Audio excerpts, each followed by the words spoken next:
Este es un podcast dirigido a abogadas y abogados que van en camino a la sala de audiencia, a algún cerezo, a la fiscalía, a su oficina o a cualquier lugar a donde podría dirigirse un penalista. Esto es para aquellos que son apasionados del derecho penal, así como nosotros. Esto es De Penalista a Penalista. Muy buenos días, tardes o noches. Yo soy Paula Cruz. Mi nombre es José Antonio Albuerne y esto es De Penalista a Penalista, es nuestro episodio número 7. Estamos el día de hoy muy felices de estar compartiendo un tema muy importante para la práctica profesional de todos los abogados penalistas, y es un tema que nos interesa a los abogados tanto como agentes del Ministerio Público, defensores, asesores jurídicos, incluso los mismos jueces de control, y es el estándar de prueba que tiene que permear en el auto de una vinculación a proceso.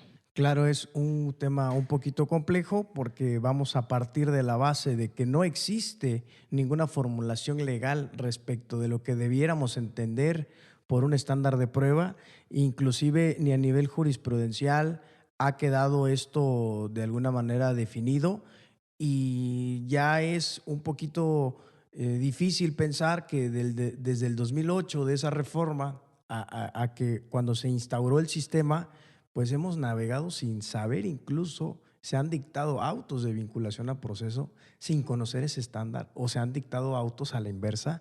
Entonces nos deja un poquito en la incertidumbre de por qué camino o qué rumbo vamos, ¿no? Sí, así es. Y es que todas y todos en la práctica profesional hemos escuchado a distintos abogados que establecen que el estándar de prueba para el auto de vinculación a proceso es un estándar mínimo. Sin embargo, es algo que no tiene cabida legal alguna, o sea, incluso es contrario al mismo ordenamiento jurídico. Y de igual forma, como bien lo estableciste, ni siquiera la Suprema Corte de Justicia de la Nación ha abundado al respecto. Entonces, el tema principal y sobre todo el objetivo principal es deshacernos de esta idea de que hay un estándar mínimo para el auto de vinculación a proceso, y entonces lo vamos a estudiar, pero conforme a este amparo, que la verdad es una chulada, es el 257/2023. Este amparo en revisión penal pues es del primer tribunal colegiado de circuito del Centro Auxiliar de la Segunda Región, y es de los primeros que nos establecen qué estándar probatorio tiene que permear o cómo se tiene que considerar que en efecto ya fue sobrepasado o fue actualizado ese estándar para que el juez de control esté en posibilidades de dictar este auto de vinculación a proceso. Sí, claro, eso es muy importante porque al final hemos tenido confusiones en la práctica de lo que debiéramos entender por estándar. Muchas veces creen que el estándar de prueba es que ninguna de esos medios de prueba sean considerados nulos o sean ilícitos, y eso no tiene nada que ver con el estándar de prueba. Si nosotros nos remontamos a esta línea que ha hecho la Corte, pues evidentemente saca ese estándar de prueba como una de las vertientes del derecho de presunción de inocencia, ¿no? Y a partir de esta, pues establece ese nivel probatorio de exigencia o ese umbral que debe colmar la autoridad para poder considerar que ese estándar de prueba ha sido alcanzado, que ese estándar de prueba con los datos que se han vertido en audiencia son suficientes para considerar la existencia del hecho que la ley señala como delito y la probabilidad en la participación de la persona. Sin embargo, consideramos, y una de las tareas que tenemos el día de hoy es poder abundar a lo que debiéramos primero entender por estándar de prueba y de qué manera se compone ese estándar, ¿no?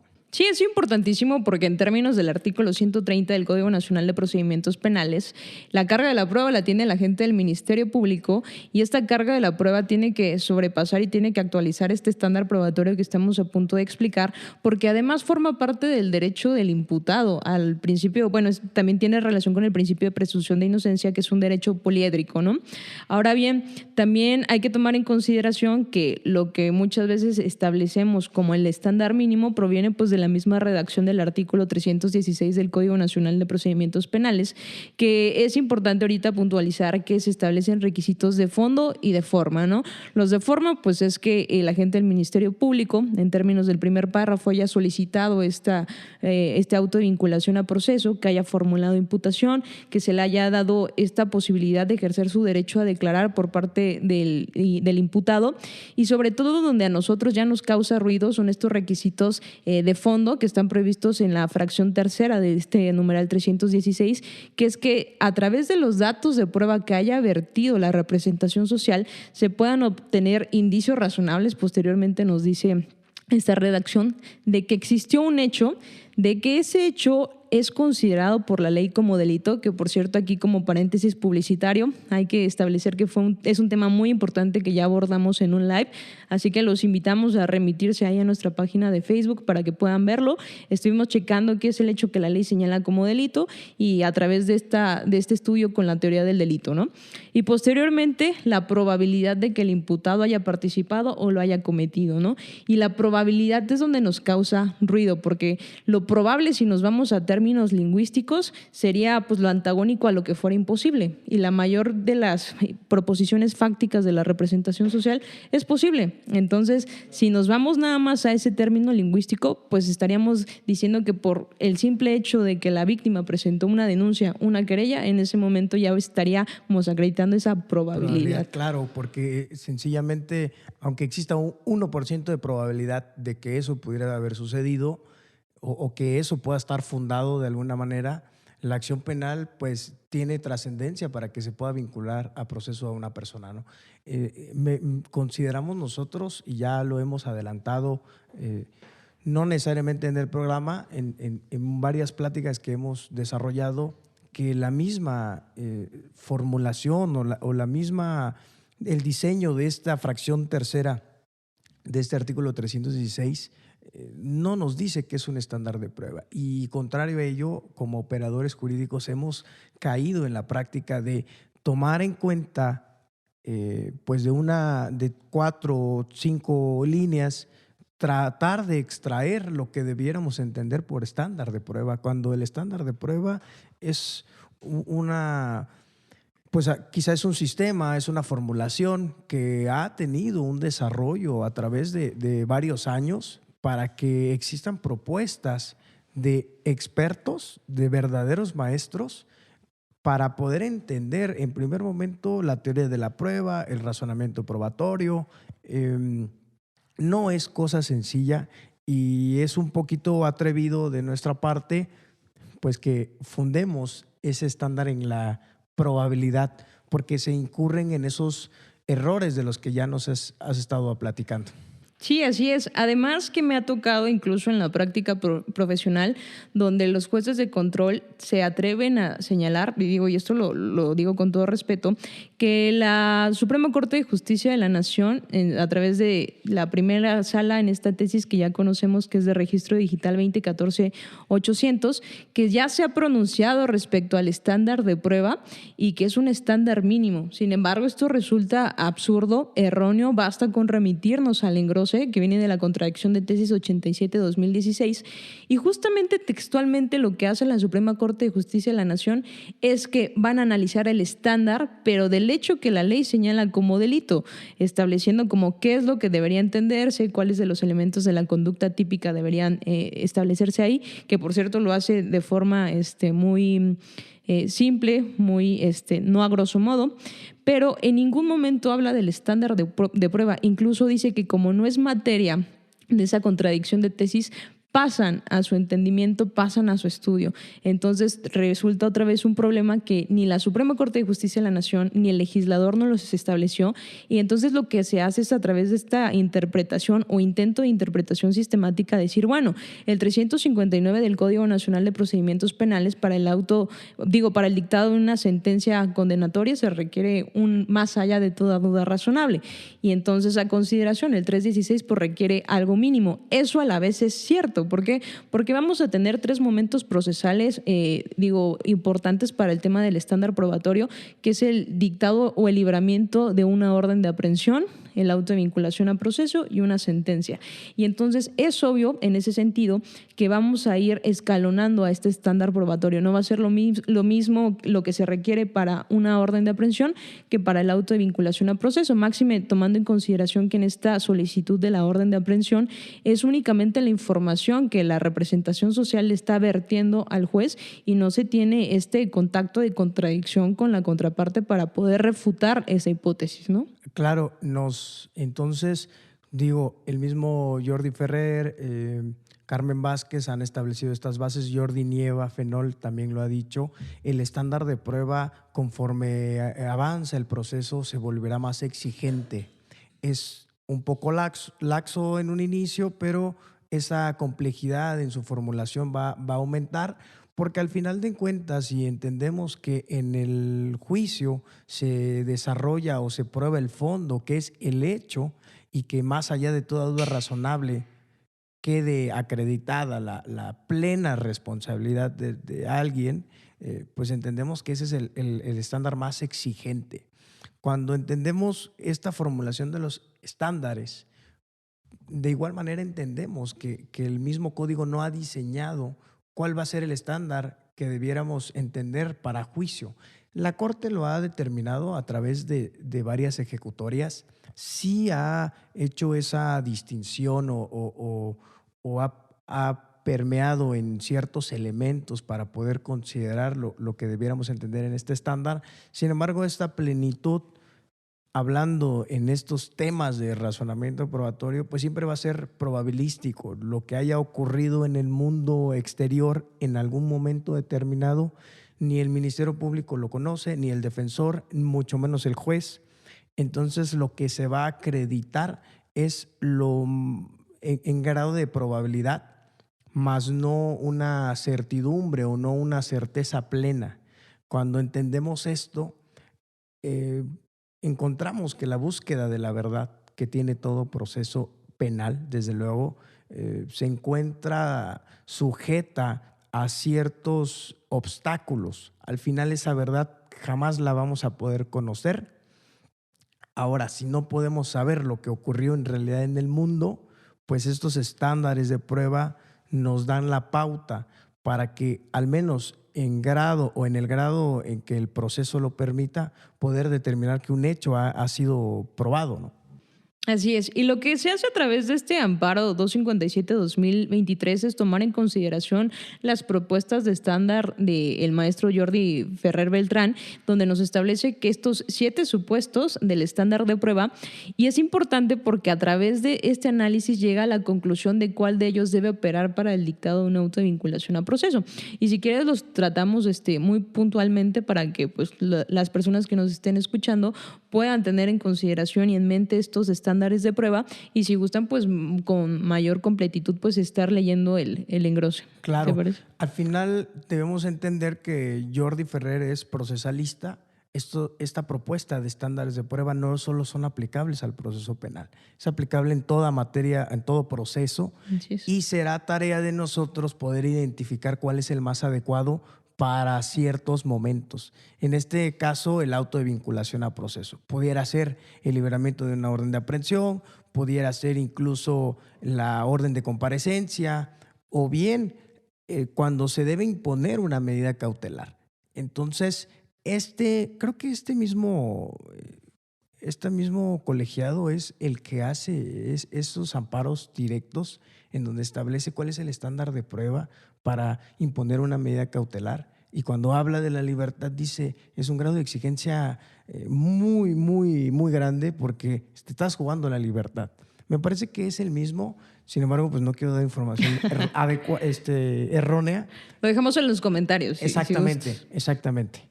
Bueno, el primer estándar de prueba, si me permiten leerlo de manera rápida, dice: para considerar probada una hipótesis sobre los hechos, deben darse conjuntamente las siguientes condiciones. Inciso A, la hipótesis fáctica debe ser capaz de explicar los datos disponibles, integrándolos de forma coherente, y las predicciones de nuevos datos que la hipótesis permita formular deben haber resultado confirmadas y aportadas como pruebas al proceso. Inciso B, debe haberse refutado todas las demás hipótesis plausibles explicativas de los mismos datos que sean compatibles con la inocencia del acusado o más beneficiosas para él, excluidas las meras hipótesis ad hoc. Como estándar de prueba 2, tenemos que, para considerar probada una hipótesis sobre los hechos, deben darse conjuntamente las siguientes condiciones. Nos establece de igual forma dos incisos. El inciso A requiere que la hipótesis sea capaz de explicar los datos disponibles, integrándolos de forma coherente, y las predicciones de nuevos datos que la hipótesis permita formular deben haber resultado confirmadas y aportadas como pruebas al proceso. En cuanto al inciso B, establece que debe haberse refutado la hipótesis alternativa formulada por la contraria o su defensa, si es plausible, explicativa de los mismos datos y compatible con la inocencia del acusado o más beneficioso para él, salvo que se trate de una mera hipótesis ad hoc. Y lo que nos establece aquí también, que es importantísimo, dice que a propósito de este enunciado, fue el que fue utilizado por el Pleno de la Primera Sala de la Suprema Corte de Justicia de la Nación para fijar los alcances denominados como más allá de toda duda razonable. Así es, de lo que platicábamos, el rubro de esa jurisprudencia es presunción de inocencia y duda razonable, forma en la que debe valorarse el material probatorio para satisfacer el estándar de prueba para condenar cuando coexisten pruebas de cargo y de descargo. Esta ejecutoria es sumamente extensa, pero de verdad a mí cuando empezamos en este viaje del sistema acusatorio fue de las primeras que tuve la oportunidad de leer y me dieron demasiada luz para entender estas formulaciones que son nuevas, aunque el sistema ya tenga unos cuantos años, ¿no? Así es. Bueno, el tercer estándar, de igual manera, establece dos incisos. El primero es: la hipótesis debe ser capaz de explicar los datos disponibles, integrándolos de forma coherente, y las predicciones de nuevos datos que la hipótesis permita formular deben haber sido confirmadas y aportadas como pruebas al proceso. Y B, de haberse refutado la hipótesis alternativa formulada por la contraria o su defensa, si es plausible, explicativa de los mismos datos y compatible con la inocencia del acusado o más beneficiosa para él, siempre que se haya aportado alguna prueba que le otorgue algún grado de confirmación. Sí, posteriormente tenemos el estándar 4, y para adelantarles un poco a las personas que nos están observando y nos están escuchando, es que hay que prestar suma atención a este estándar de prueba número 4, porque a consideración de este amparo penal, lo que nos establece es que es el estándar 4 el que va a regir para el dictado de un auto de vinculación a proceso, también para que no se aburran un poco con la lectura, sino que era importante establecer los anteriores para llegar al cuarto, que es el que hay que tener en mente para este dictado del auto o no de vinculación a proceso. Nos dice este estándar de prueba 4 que una hipótesis sobre los hechos se considerará probada cuando se den conjuntamente las siguientes dos condiciones. Primero, que sea la hipótesis más probablemente verdadera a la luz de los elementos de juicio existentes en el expediente judicial. Y acá ya escuchamos la frase más probablemente verdadera, ¿no? Posteriormente tenemos que el peso probatorio del conjunto de elementos de juicio relevantes incorporados al proceso sea contextualmente completos. Esto quiere decir también que van a quedar excluidas las pruebas redundantes. Y entonces vamos a detenernos un poco ahí, si quieres, porque es lo importante de este amparo penal. Claro, al final, si entendemos que el auto de vinculación a proceso o esa etapa de decisión que lleva a cabo el juez de control, la entendemos como una fase preliminar de cara al juicio donde efectivamente se va a resolver el fondo del asunto, de alguna manera yo quisiera entender que nos está diciendo que siempre que la Fiscalía establezca una hipótesis más probablemente verdadera, porque incluso pudiera ser la única, porque incluso en esta etapa del término constitucional la defensa puede no ofrecer ningún medio de prueba o ningún dato, en automático tendríamos una vinculación a proceso. Esto no significa que de alguna manera, porque la misma ejecutoria lo va estableciendo, que de ese primer dato de prueba, como pudiera ser la denuncia de la víctima, se pueda corroborar de manera periférica este dato de prueba. A lo mejor con un dictamen psicológico, con un dictamen físico, a manera de que no solo sea la declaración de la víctima la que tenga ese peso y que abone a esa probabilidad de la participación de una persona. Sin embargo, mi comentario aquí es, básicamente, no es obligatorio probar a la defensa, pero le está diciendo, si quieres obtener una no vinculación a proceso, probablemente la hipótesis que tú propongas debe ser más probablemente verdadera a la de la fiscalía, ¿no? Así es, y a la par le está dando a la Fiscalía esta obligación de realizar una investigación completa, porque digo, me voy a detener un poco, posteriormente voy a explicar lo que se considera este estándar 4 en ámbitos pragmáticos, en ámbitos también prácticos. Sin embargo, hay que tomar en consideración que si bien es cierto, conforme a este estándar de prueba, la defensa estaría también obligada a demostrar una hipótesis o una proposición fáctica que sea contraria o antagónica a la representación social, también hay que prestar atención que reiteramos, el principio de presunción de inocencia también viene en la carga de la prueba de parte de la representación social. Y entonces lo que hace este amparo es señalar que este estándar número 4 lo que va a hacer es que se va a dividir en dos momentos, en la valoración de los datos de prueba tanto de la representación social como de la defensa, que esta valoración, como ya lo sabemos, primero es de forma individual y posteriormente en su conjunto, es decir, si se concatenan con el acervo probatorio, y después vamos a tener que ya viene el estándar de prueba. Si a través de esto ya se reúne este estándar de prueba número 4, pero requiere a través de este amparo penal dos condiciones bien importantes. La primera es que la hipótesis tanto de la Fiscalía o de la defensa sea la que tenga un nivel de confirmación mayor que cualquier hipótesis explicada a la luz del cuadro probatorio existente. Es decir, si mi proposición fáctica tiene más respaldo en los datos de prueba, quiere decir que yo lo estoy haciendo más probable, más posible. Y viene acá un problema porque muchos juzgadores, incluso la representación social, consideran sí, pero ya hay una probabilidad de mi hipótesis fáctica, es decir, de la formulación de imputación, y para yo corroborarla de forma más completa, para eso voy a tener la investigación complementaria. Sin embargo, lo que nos está diciendo aquí es que eso no va a ser posible. Si en ese momento resulta más viable a través y a la luz del acervo probatorio lo que me manifiesta la defensa, no importa que venga la investigación formalizada, porque era el deber de la Fiscalía en ese momento poder corroborar con mayor fortaleza la formulación de imputación que le está haciendo al imputado o a los imputados, ¿no? Y posteriormente también lo que requiere, que se me hace importantísimo, es que el acervo probatorio esté atento al contexto imperante y sea contextualmente completo. Es decir, la representación social estaba obligada a realizar los actos de investigación necesarios y suficientes que tuviera en su alcance en ese momento, conforme a la información dada por la víctima, por los testigos y por la misma investigación. A mí me pasó un caso, apenas tuvimos una audiencia inicial en donde la misma víctima narra la presencia de 10 testigos.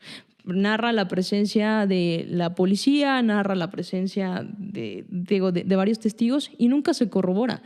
La representación social nunca recaba una sola entrevista. Sin embargo, lo que el juez de control estableció y la representación social estableció también es que sí, pero lo voy a hacer en la investigación formalizada, en la investigación complementaria. Sin embargo, el estándar de prueba que estamos viendo acá en este amparo no va de acuerdo con ello. Requiere que en el ejercicio de sus funciones, que además es su obligación investigar para poder esclarecer los hechos y una vez que ya tenga los elementos suficientes poder ejercer acción penal, requería que en ese momento hiciera una investigación completa conforme a lo que tuviera a su alcance. ¿Cuál era la cuestión por la cual no pudo realizar las entrevistas?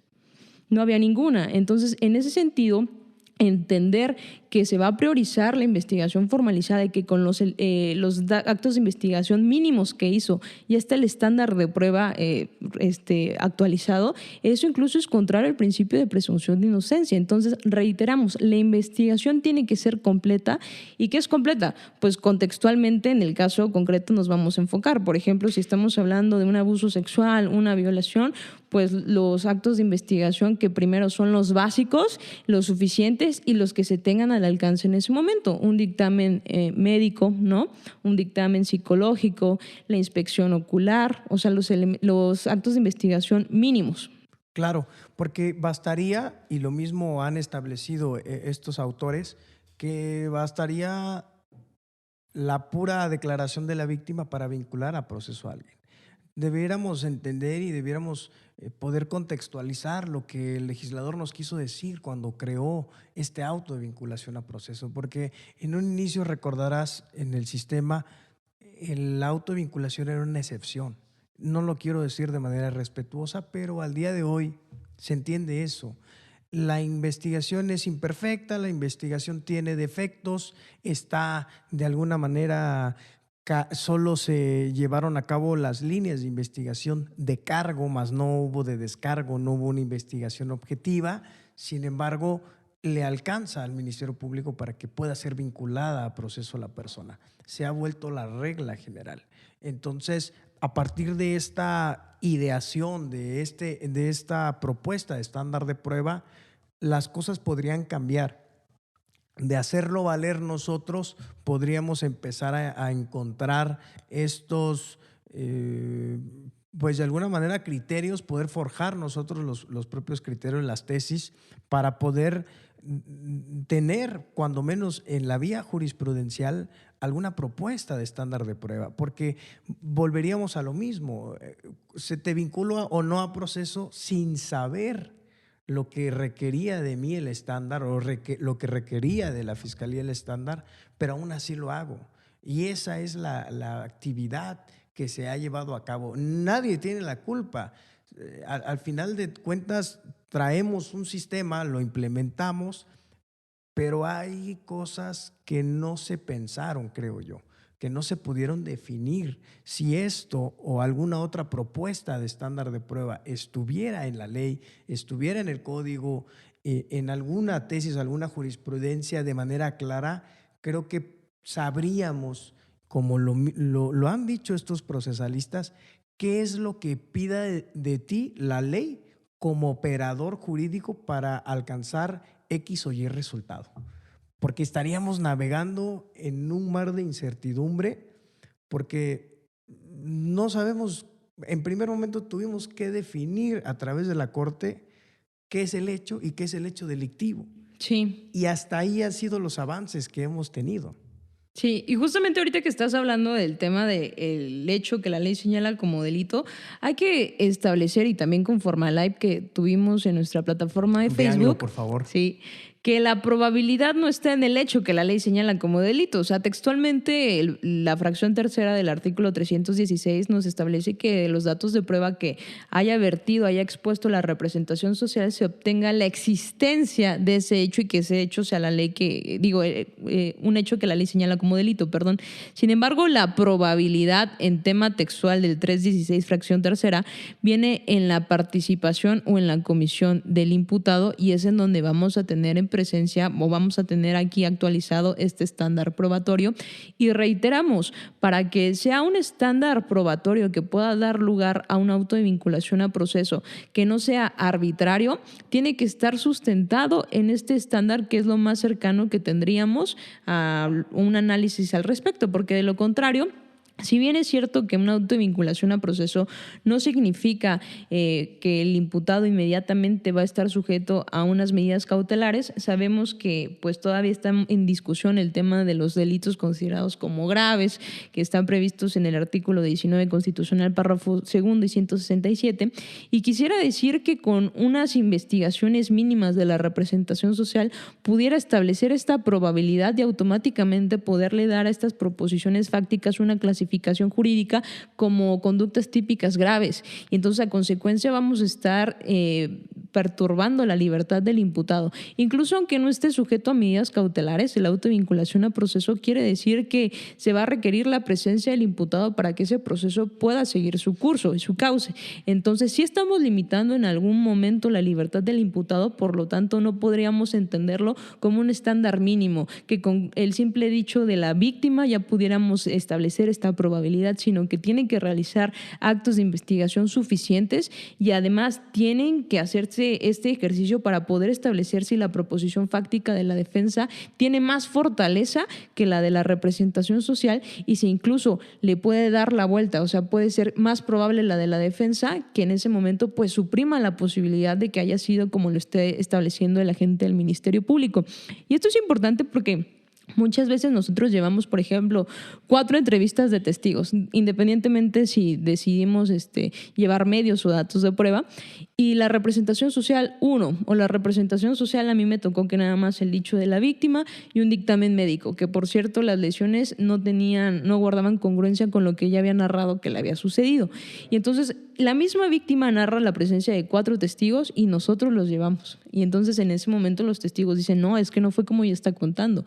Sin embargo, ¿qué hace el juez? Es que la probabilidad ya está porque la víctima a través de sus sentidos pudo percatarse de esos hechos, porque conoce a la persona, porque ella me lo está narrando, entonces es probable. Entonces, ¿de qué me sirve yo haber pues ya descubierto mis testigos en ese momento? O sea, entonces viene ahí el tema de mejor no hago nada y me lo guardo para juicio para no estarle anticipando a la representación social qué es lo que voy a hacer. Y estas prácticas llegamos por un mal entendimiento de este estándar de prueba. Claro, porque al final de cuentas, como dices tú, valdría la pena ir al término constitucional con toda mi estrategia armada para desahogar, para hacer ver cuáles son los defectos, para controlar la prueba pericial a través de otro perito, etcétera, cuando al final esta investigación es perfectible y tan es así que es perfectible que el dictado del auto de no vinculación a proceso, como ya lo sabemos, siempre y cuando no haya sobreseimiento, no le impide al agente del Ministerio Público a investigar y a perfeccionar esa investigación. Lo que tú dices es muy cierto. No es lo mismo que algo sea posible a que algo sea probable. Puede ser posible 1000 cosas en el mundo, pero ¿qué tan probable es? Será la pregunta a contestar. Si en algún momento dijeran que a una persona que tiene armas, que tiene droga, que tiene cartuchos, la encuentran durmiendo tirada en la calle, pues eso es posible, claro. Pero ¿qué grado de probabilidad podemos entender en esa hipótesis fáctica? Porque eso es un asunto real que yo tuve hace unos años. Y digo, bueno, si alguna persona estuviera en presencia o portando psicotrópicos, sustancias y aparte teniendo armas de uso exclusivo y cartuchos, ¿qué haría tirado en la calle? Durmiendo, sin ningún rasguño, sin ninguna enfermedad, sin ninguna huella de que haya estado tomando y se quedó dormido ahí. Eso es posible, efectivamente. Pero la probabilidad la vamos a acreditar conforme a los datos de prueba que se presenten o que sean pues vertidos para que puedan ponderarse o valorarse o como lo hemos entendido. Sin embargo, eso es lo que no hemos podido diferenciar, porque lo que tú dices es muy cierto. Es posible que eso haya ocurrido con la víctima, claro.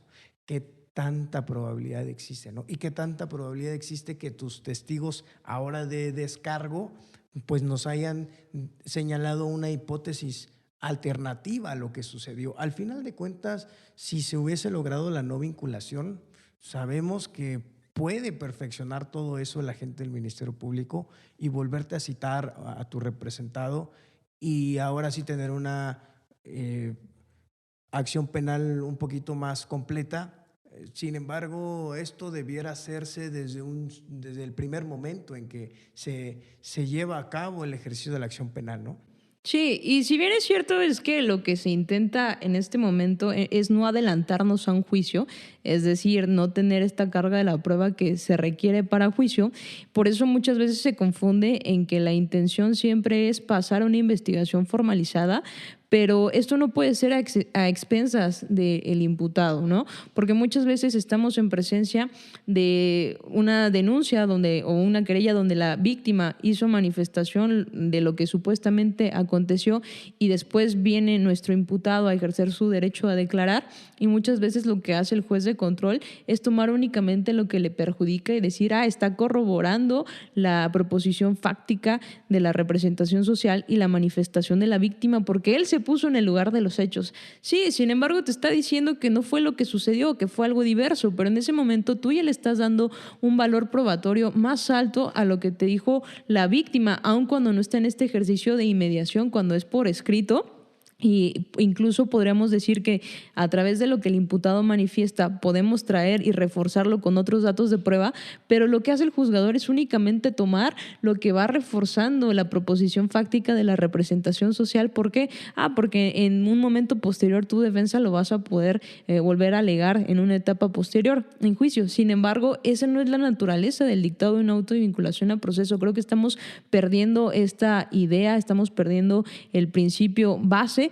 Y en consideración, yo creo que para ir concluyendo también tenemos que reforzar la idea de que el principio de presunción de inocencia requiere también que la carga de la prueba venga en la representación social y que sea a través de un ejercicio de investigación completo, ¿no? Conforme, claro, obviamente a lo que tenía a su alcance por el momento procesal en donde nos encontremos, pero no simplemente que haga esto el juzgador de decir, ya con lo que me dijo la víctima ya es probable, incluso con lo que me vino a manifestar el imputado, el mismo se colocó y ya, para mi consideración ya queda el estándar de prueba establecido. Esto es un malentendimiento, yo creo que por eso es muy importante el tema que estamos hoy exponiendo. Sí, y aparte la carga de la prueba ha sido definida como quién pierde en el proceso. Es decir, obviamente nosotros constitucionalmente tenemos entendido que la carga de la prueba le va a corresponder al agente del Ministerio Público. ¿Quién pierde en el proceso si el agente del Ministerio Público no prueba? Pues el Ministerio Público. Nadie más va a perder. Cuando entendemos a la carga de la prueba de esta forma, podemos llegar a estas conclusiones que tú nos dices, ¿no? Si en primer momento analizamos lo que trae para el término constitucional, para la solicitud de vinculación a proceso el agente del Ministerio Público, si lo analizamos y obviamente establecemos que ha cumplido ese estándar, cuando hacemos ese ejercicio, en primer momento estamos haciendo un control o estamos remitiéndonos a la carga de la prueba respecto de lo que solo nos ha dicho el agente del Ministerio Público. Incluso podría el defensor o el imputado ir a la audiencia y no acreditar nada y solamente limitarse a controlar que se haya cumplido ese estándar de prueba. Sin embargo, no podemos hacer ese ejercicio si no hemos aclarado qué estándar de prueba va a ser, qué elementos va a tener, de qué manera se va a ponderar. Entonces,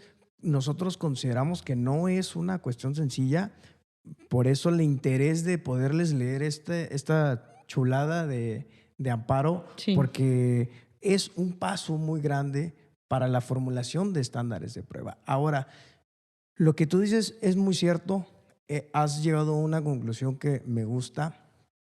Incluso, ¿por qué limitarnos a este estándar de prueba para esto? ¿Por qué no, como lo han dicho otros amparos directos en revisión? ¿Qué estándar de prueba va a permear para el debate de la medida cautelar? Porque incluso si tú estableces que esta auto de vinculación a proceso no es exigente, ponte exigente cuando estemos debatiendo sobre la libertad de una persona. Ponte exigente cuando estemos estableciendo si una persona no va a poder salir de su casa.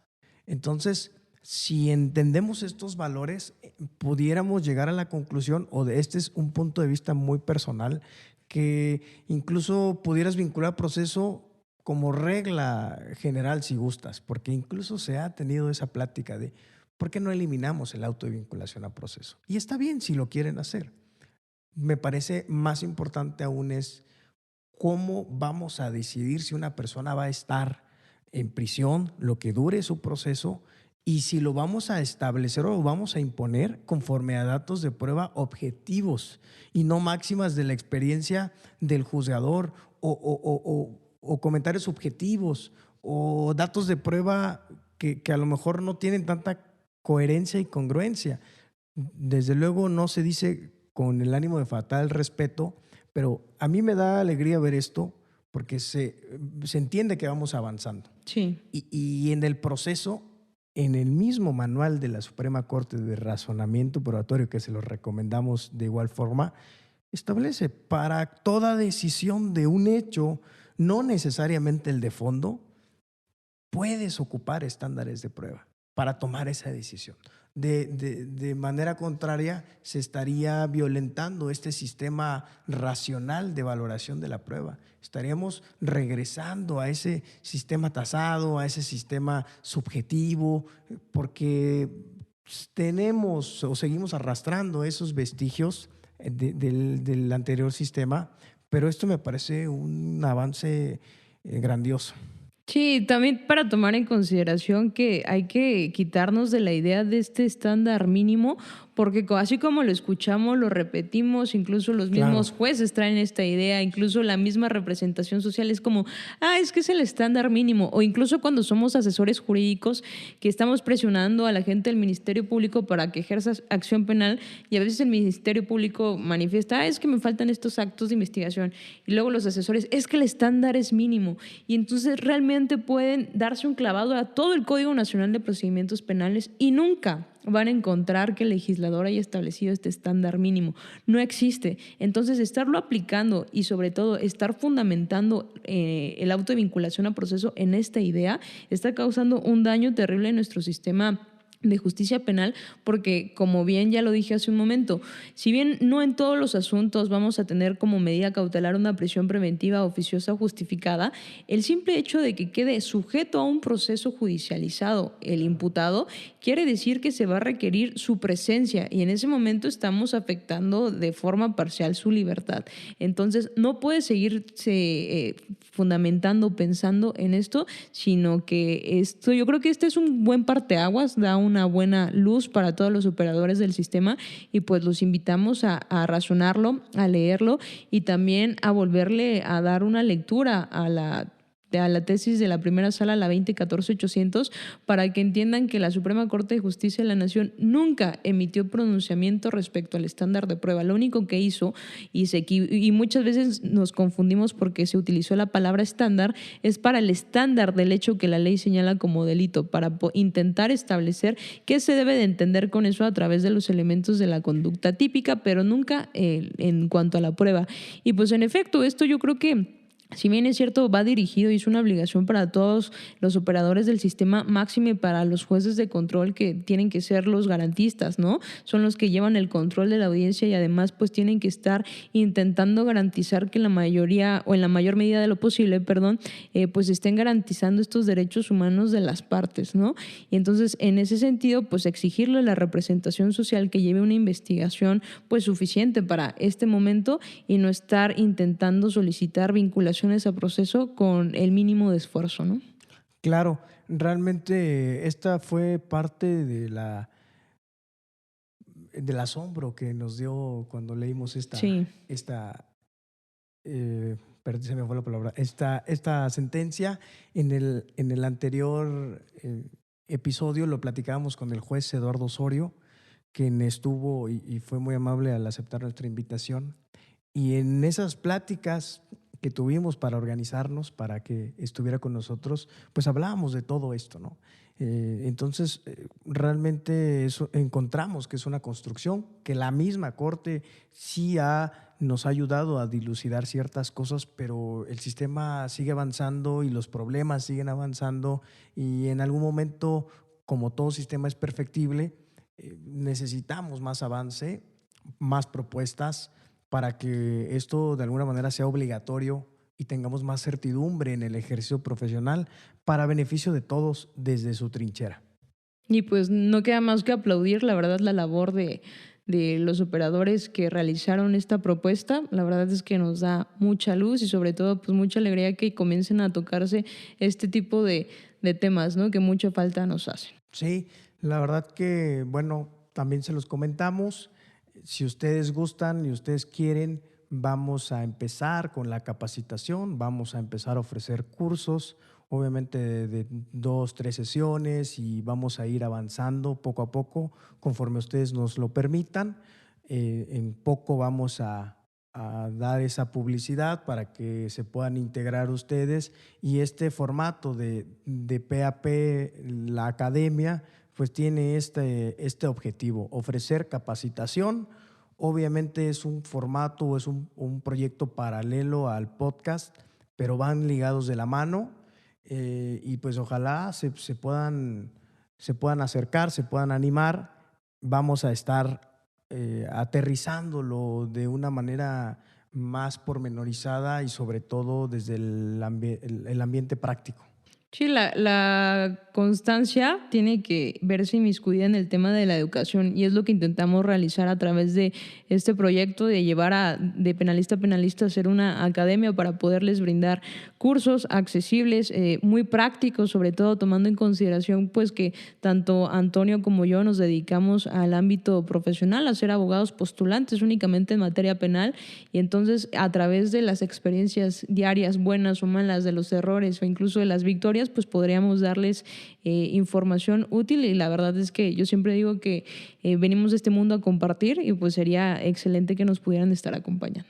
Claro que sí. Pues si no hay algo más que agregar, por el día de hoy ha sido todo de nuestro episodio 7, ¿no? Les agradecemos mucho, les agradecemos también que les den corazón, les den like o que compartan. Entonces, gracias. Nos vemos en la próxima.